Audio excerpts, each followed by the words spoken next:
અમે મૂળ અભિયાણાના છીએ અને અહીં વાત્સલ્ય હોસ્પિટલમાં પ્રથમ માસથી જ દવા ચાલુ હતી.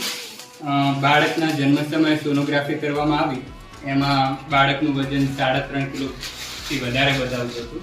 બાળકનો જન્મ સમયે વજન 3 કિલો 800 ગ્રામ જેટલો હતો, લગભગ 4 કિલો જ ગણી લો.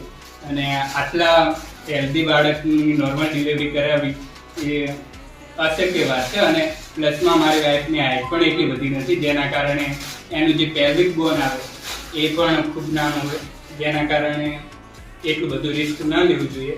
ના જણાતા સિઝેરિયન કર્યું છે. સિઝેરિયનમાં પણ કંઈ ખોટું નથી, કરાવી શકાય છે. બસ સિઝેરિયન થયા પછી માતાએ અને ખાસ કરીને માતાએ 1.5 મહિના સુધી 1 મહિનાથી 1.5 મહિના સુધી સારી રીતે રેસ્ટ લેવો જોઈએ, ભારે કામ ના કરવું જોઈએ અને ડૉક્ટર જે મુજબ સલાહ આપે એ રીતે વર્તન કરવું જોઈએ. તો સીએસમાં પણ આગળ જતાં કંઈ પ્રોબ્લેમ થતો નથી. Thank you Vatsalya hospital.